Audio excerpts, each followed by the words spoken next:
We have our Ango period starting in a few weeks, and many of you know, but some of you might not. So I just want to say a little bit about it because it actually feeds into the theme for my talk today.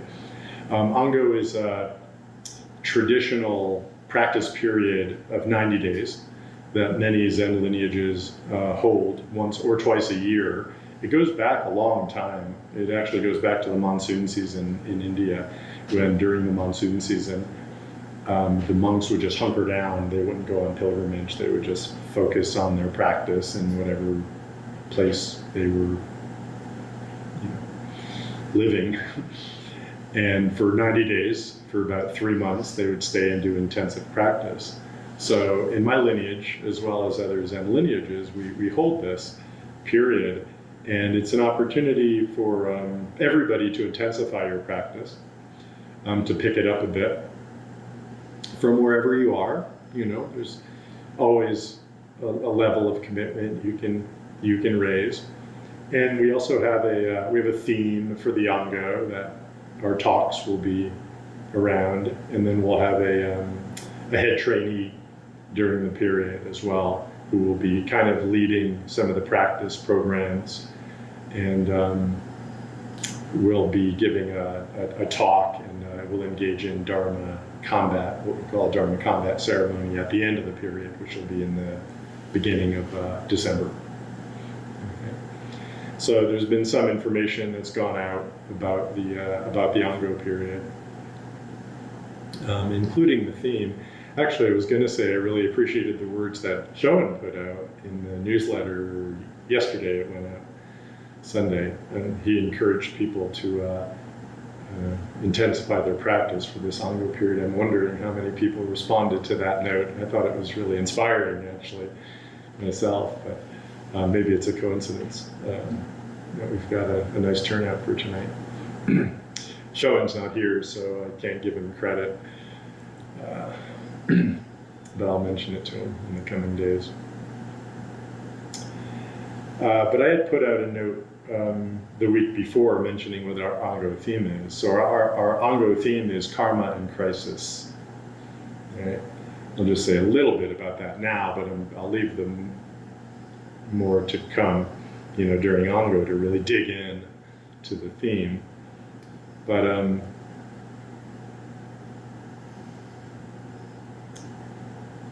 crisis point, I've heard from so many people that they feel that we are so much, very, very much in crisis. Our culture, our world, climate crisis, crisis of institutional authority, economic crisis. I think we all know what it looks like, what it feels like, what's happening. We don't have to overthink it, but just with so much discord and breakdown of institutional structures, it's a very chaotic time. The term polycrisis or metacrisis is one that really resonates for me because it's a combination of different crises. I mean, an aggregation of many crises across our spheres, biologically, technologically, sociologically, climate. So a crisis is technically, it's where the derivation of the word comes. It's the point. It actually comes from medicine, the discipline of medicine, and it's the point in the treatment of a disease where it's kind of going to go one way or another. Like the treatment works or it doesn't, or an intervention is needed and happens or it doesn't. So it's that kind of inflection point, you could say, in the course of things. So I thought that was interesting to really, we use this word crisis, but do we really look at it that way? Like there's inflection points where things can go one way or the other. I think there's a value in looking for those inflection points. Right? Now, what's karma? Karma is that which is created. The word karma means action, in Buddhism. Technically, it means action. And karma, the law of karma is kind of the law of action. So it means when a certain action happens, then what is the result of that action? It looks at that. Okay? Now, action isn't movement. It isn't just particles moving around, hitting up against each other like a billiard table, right? Those are the laws of Newtonian physics. Karma is much deeper than that. Karma gets into the intention behind the action. Right? And action here is a broader sense, not only of things moving around, but it's also speech and thought. So body, mouth, and thought. Physical actions that you do, but also things you say and things even that you think produce effects. So we combine the laws of karma with the situation of crisis where we're at inflection points and the consequences of our actions now have an amplified meaning, amplified consequence in times of crisis. Wow, what an interesting what an interesting thing to look at, right? I mean, this is great. So I think it's a really rich theme, and we'll kind of explore, all the aspects of this. But we're not there yet. What I want to appreciate today is one of our key koans in our Zen tradition here. It's and it does have to do with karma, and it does have to do with laws of cause and effect. So this is the second koan in our formal koan curriculum. It's called Hyakujo's Fox. And give a little prep before I read the first part of it. The first koan in our formal curriculum, as many of you know, is Joshu's Mu. Okay? And that's one of the shortest koans, actually, in the curriculum. A monk asked Master Joshu, "Does a dog have Buddha nature?" Joshu answered, "Mu."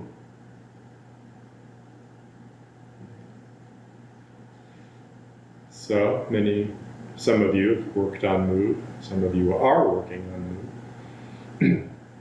And this is a koan which is really getting at the heart of who am I? Right? Because of course the Buddha Dharma says that all sentient beings have Buddha nature.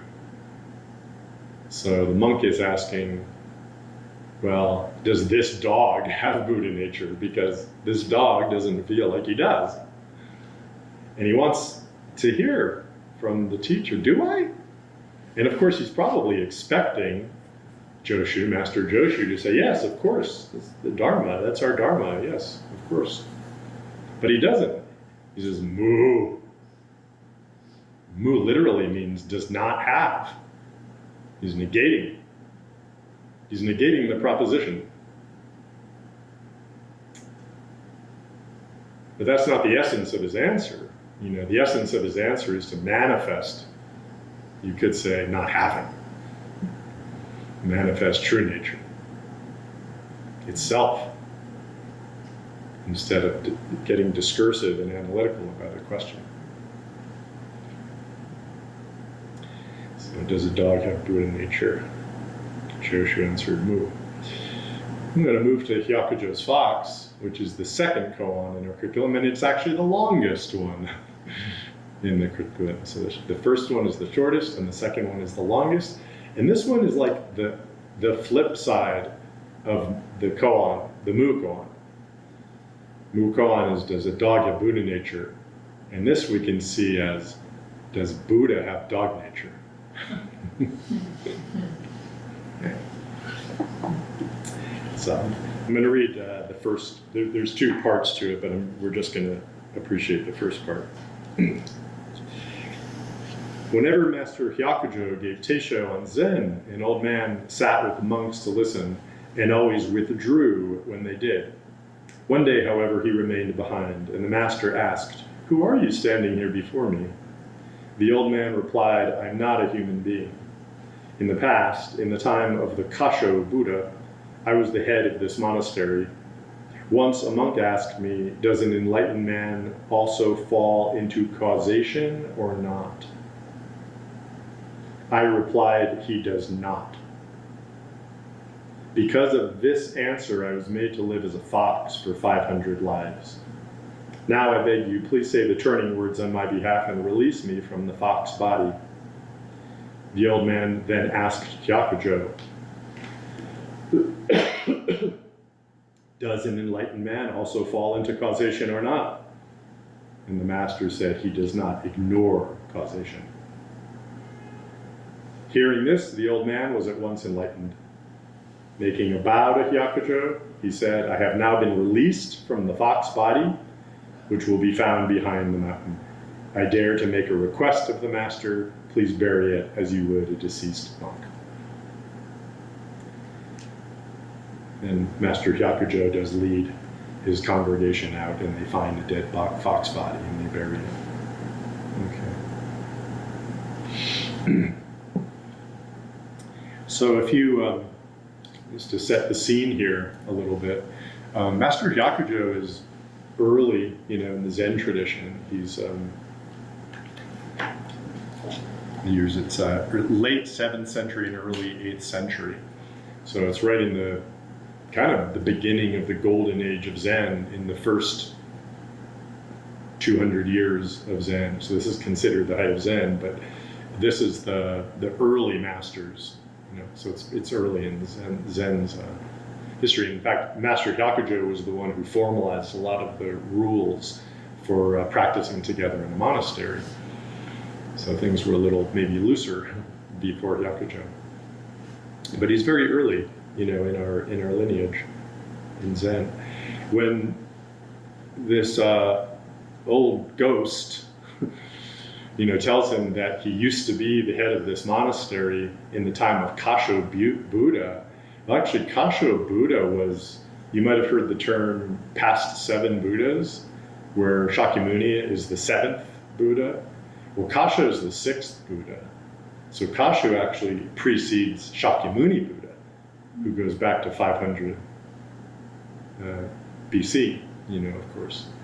And actually, I actually confess that I was always confused about this, because I thought Kasho was Mahakashyapa, who's the first successor of Shakyamuni Buddha, who's also Kasho, called Kasho. But it's actually not. It's the 6th Buddha. That goes back to, who knows when, 600 or 800 BC, apparently. So that's how you get the 500 fox lifetimes that have happened since then, right? Okay. So I want to appreciate a few kind of layers, of this koan. So it actually predates Buddhism. What he says to this guy, his original sort of, you could say, error, predates Buddhism itself. But these ideas of, cause and effect and transcending cause and effect, nirvana, transcending nirvana, these were concepts that were much, practiced and discussed by the Vedic, philosophers and teachers that preceded Buddhism, right? And this guy was asked, does an enlightened person, is an enlightened person bound by the law of cause and effect? And he says, no, not bound by the law of cause and effect. And for this was, cursed to live the life of a fox for 500 lifetimes. So I want to say it's this is kind of a ghost story, right? And what we want to do is we want to look at sort of the inner aspects that are unfolding here. Not get too hung up on the lifetimes business, right? Because we're really reincarnating all the time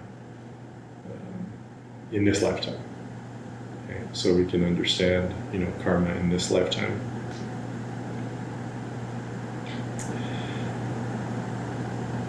So for saying that, so obviously there was something off, you could say, about his answer. He certainly felt that way. And then now Hyakujo comes and he says, when the ghost, asks him, so does an enlightened person Is he bound? Are they bound by the laws of cause and effect? And he says, an enlightened person can't ignore cause and effect. Okay. So he doesn't say is bound, doesn't say is not bound. Okay. And then something in the ghost, clicks. These were turning words for him. This is what he needed to hear. And then somehow he was released from that incarnation. So at the first layer, we see that it's not so simple as being bound by cause and effect and not being bound by cause and effect. Okay? As soon as we fixate on one of those things, we're lost. We have to hold it in a more open, less definitive way. Okay, not ignore. Maybe it's yes and no.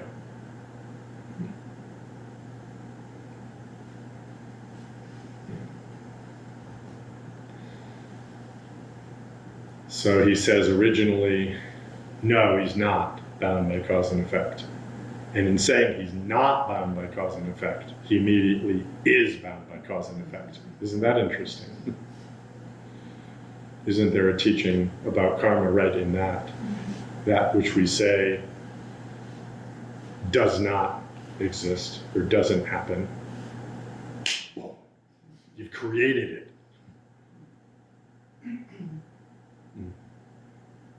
Not that. That.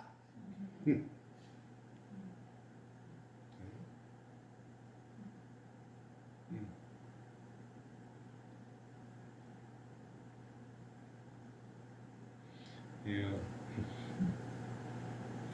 So be careful what you tell yourself. Be careful. Say, one thing I wanted to bring out with this is how powerful his words were, right? Like, karma is so much created by our words, also our thoughts too. But this is just the words. He answered this one person's question 500 lifetimes as a fox. Yeah, powerful. Maybe this fellow was in crisis and he gave him this inflection point, bad medicine, bad consequence. Or was it a bad consequence? Consequence for sure. But now we get to good and bad. Okay.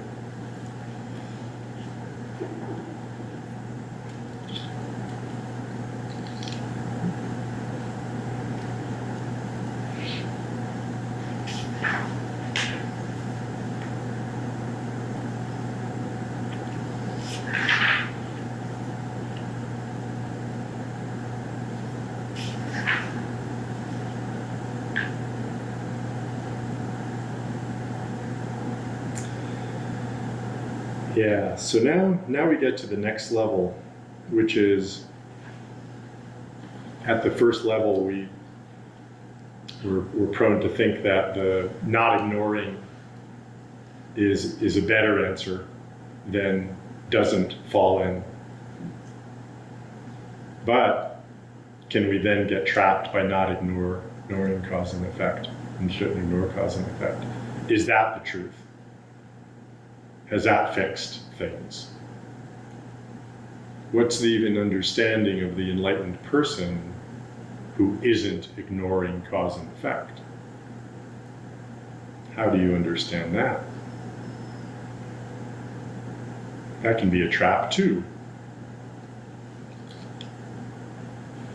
This is the deepest level. I shouldn't say that. It's a deep level. A deeper level. It's not the deepest level.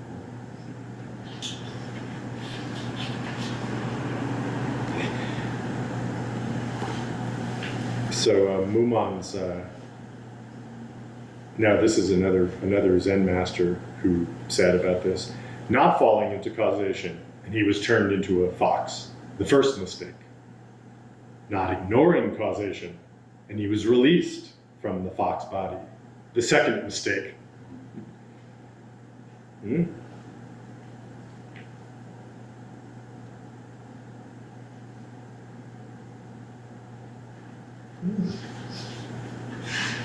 The commentary on this koan says that this fellow enjoyed 500 lifetimes as a fox. What's wrong with that? Frolic and play as a fox. I had a bear sit on my front porch last night. I heard this. I stupidly left my garbage bins out because tomorrow was the garbage day. I was like, oh, I can leave them out. No. I hear them crash. It was 2 a.m. or something. And I look out and I see this mass, out there rooting around. There's garbage all over my driveway. And then I see it walking away. And I also saw this other figure, which was kind of weird, like didn't look like a bear, but like shamble off. And I don't know what was going on with that, but the bear. And then I went downstairs, I turned the porch light on, I peeked out the door, and I didn't see anything. I went back upstairs and looked out, and I couldn't see it.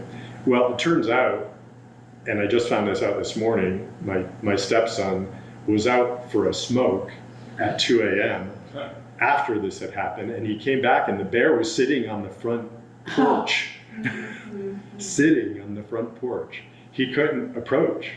He walked away, and then he walked around, and he walked around the corner to have another smoke. And he came back, and the bear was still there, and he had to creep around the side and go through the gate next to the neighbor's gate and jump the fence and then go in the side door. I mean, he was scared. I think he was out for 45 minutes or so. He couldn't come in with this bear.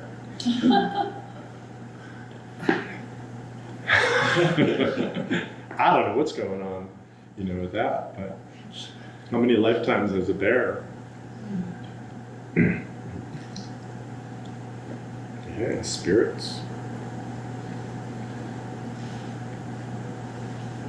So Master Dogen said, once you have attained Satori, if you were to transmigrate through the 6 realms and the 4 modes of life, your transmigration would be nothing but the work of your compassionate life of Satori. Right? So we've got the animal realm is one of the 6 realms, the fox realm, the bear realm. We've got the hell realms, we've got the hungry ghost realms. We can transmigrate through those as the mind of Satori, as our Satori. Your transmigration would be nothing but the work of your compassionate life of Satori.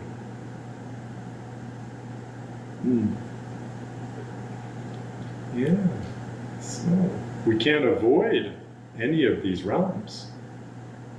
I mean, likely any realm that you avoid, you'll experience.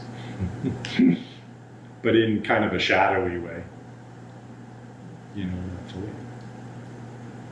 But isn't that an interesting description of Satori? This is our biggest, deepest enlightenment, a full falling away of the personality structure, right? Complete union. And then it's transmigration through all of the 6 realms. Isn't that something to look forward to? That should be something to look forward to. That should be, right? Not transcending any of this. Oh, I want to be in the God realm. I don't want the hungry ghost realm. I don't want the animal realm. This human realm is rough enough as it is. Demigods and gods, please. That's what we want. Right? No, that's not our Zen practice. The Zen practice is into everything. Every little bit, every little intimate experience. It's rising in your body. So the last part I wanted to appreciate is Mumon's poem. Not falling, not ignoring. Odd and even are on one die. Not ignoring, not falling. Hundreds and thousands of regrets.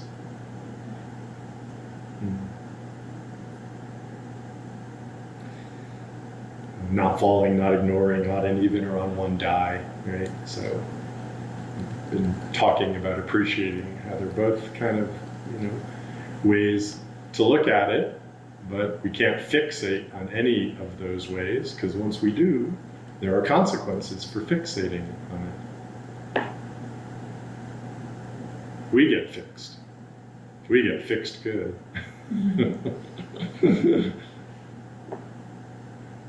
Yeah, if we fix any of it. But then this final part, hundreds and thousands of regrets.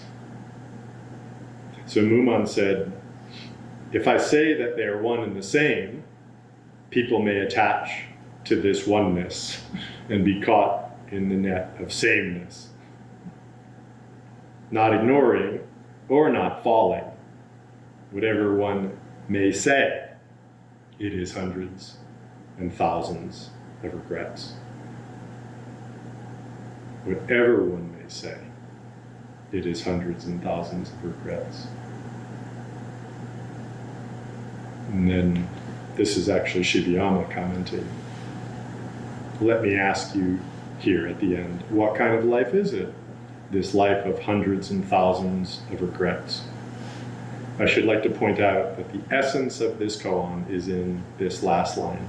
The key of the 500 happy, blessed lives is hidden here. Hundreds and thousands of regrets. A few weeks ago, I talked on karma and not creating karma in Zazen, and we had a really rich discussion around that. And it was Hoden who had a really nice question and sharing, and it was about regret that he brought up. It's really to the point, I think, of our Zen practice and looking at our lives and living our lives with intention and with vow. And I think we kind of got to the point as we were discussing it, how regrets are kind of unavoidable, and maybe even a sign that we're on the right path. And I think this really confirms that, right? No matter what we say, it's maybe a bit off.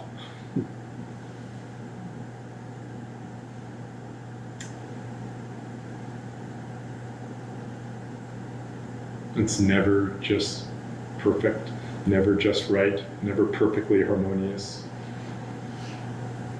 And even if it is for a moment, it fades and falls apart. What was perfect yesterday, not quite anymore. I keep waiting for my relationship to be just like perfect and we got it locked in, and like no more strife, no more pain, no more rejection, no more X, Y, and Z. No.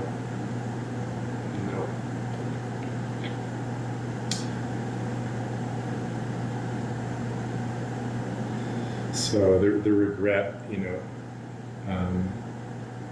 tunes us, I think, to a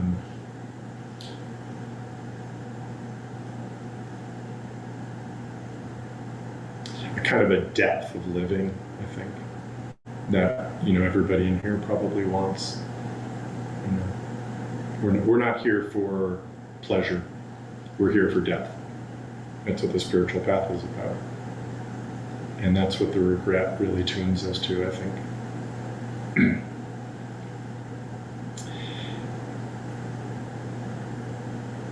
Yeah.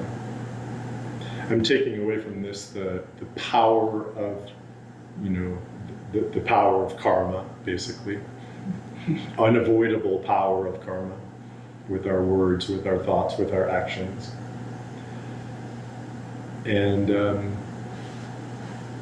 how much also depends on our intentions, you know, right? If we have the intention that our actions or our words will produce something, that's where, and if it doesn't, you know, pan out that way, that's where the regret comes from, right? You don't have regrets if you don't really have an intention,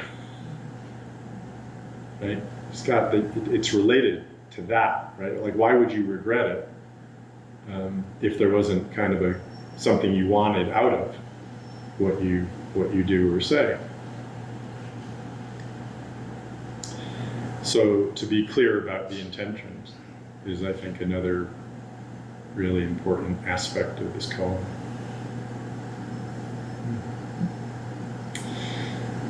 Okay, so I think I'm exhausted in the moment on what I wanted to share about this. It's a pretty powerful, interesting koan. So thank you for your attention.